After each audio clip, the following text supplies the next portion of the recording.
Disappointed as a football program that we weren't able to be 1-0 today.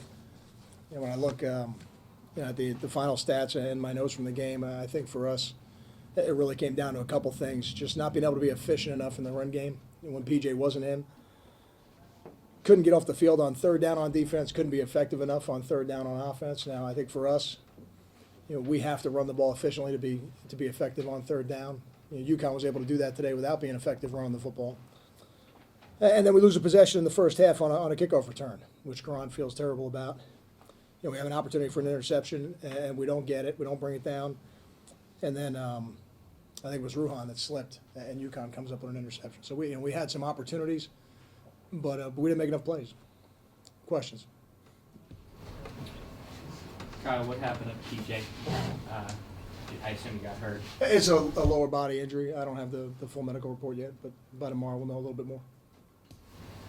Now, the absence of production on offense, at what point are you bothered by it, troubled by it? You had one offensive touchdown, that's why you need the trick play to score the other one.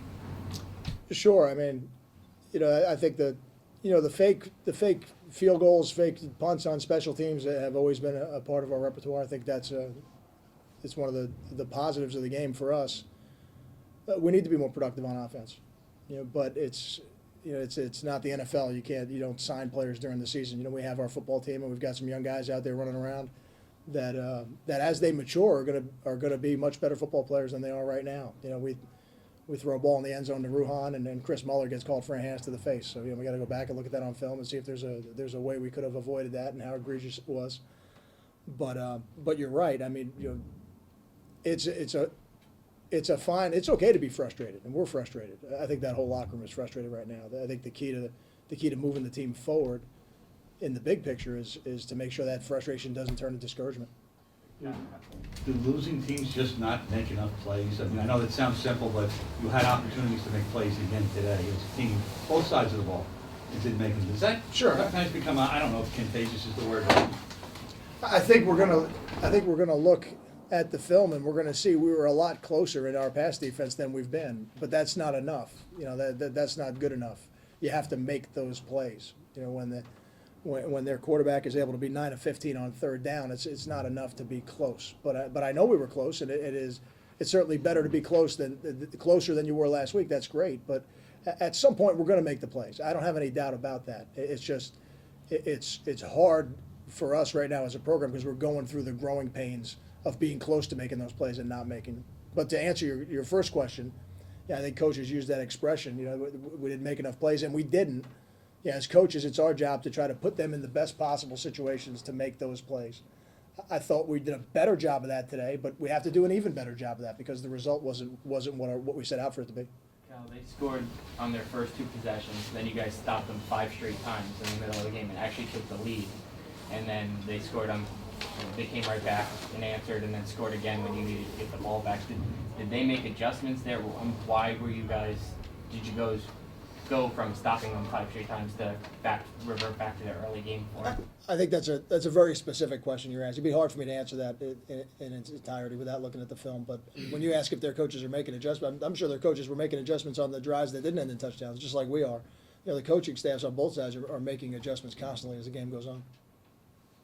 When you look at the 5 losses in 6 games, are you guys able to pinpoint kind of where it's kind of gone wrong, or how is it able to be fixed, or is it just kind of something that you have to continue to work on, and you can't fix it overnight, so to speak?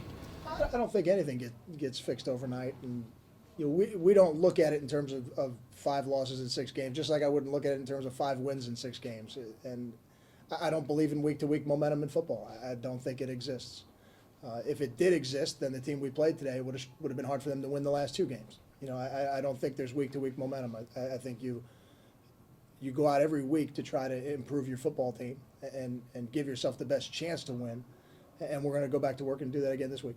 I don't believe Ruhan played defense much after first and second quarter. Just what did you see there, and why did you make that change? He played the first 2 series on defense, and then he played the rest of the first half on offense. We were actually going to put him back in late in the first half, but it was so close to halftime. We wanted to give ourselves an opportunity to give him all the adjustments. That's one of the things that's a little bit tricky for the player. You don't want to You can't just put him back in the game. He's got to be able to get the adjustments in, and we did that with him at halftime, and then I don't know if we did insert him. I have to go back and look at the film when Nadir got dinged up in the second half. I think we might have inserted him back on defense, but he was very productive on offense, and I felt like he could really make a difference in helping us get to the end zone. And in a game where there's very little margin of error, probably a little more valuable to us today on offense. What was the issue on third down, 9-15? Was anything systemic or something repetitive? Or? I think it starts with the lack of efficiency in the run game. When those third downs get longer, they become harder to convert. Now, we made up for a little bit on fourth down, because we converted 3 fourth downs, and that helps you. But every one of them we'll look at it individually and critique them. But I know this: if we can run the ball better, those third downs get a lot more friendly. What about defensively? What about defensively for you guys? I think they converted 9-15. Was there anything specific there? Well, I think what I see is probably the same thing you see. Teams continue to attack us in the dig hole, and we did some things differently today. But then when you do things differently, you're practicing against what you've seen on film. You're not practicing against what they adjust during the game, so those things get harder to adapt as the game goes on. And when we go back and look at the film, we're going to see some opportunities where we were close. But that's not good enough. It's not enough to be close. You have to make the plays. What did you see from Chase, and do you think he's the guy going forward next week? I thought Chase did a good job in the game. And I think we got to convert some of those third downs. I'd rather not have to go for it as much as we did on fourth down. The 2 interceptions, one Ruhan slips on. They reviewed it, so I'm sure I didn't get a chance to really see the replay, but they reviewed it and they said it was an interception. And then the second one I think was the end of the game. Him trying to make a play at the end of the game, but I thought he did a pretty good job of operating the game. But until we really look at it on film and critique everything about it, the thing we're going to have to examine is how we're going to become more efficient in the run game. And if we do, great, we'll have our package for third down. But if we end up in a situation like this, we have to be better than 4 for 14. Got time for 2 more. What was the thinking behind putting Chase in shotgun so much? I think he only had 5 or 6 plays where he was under center.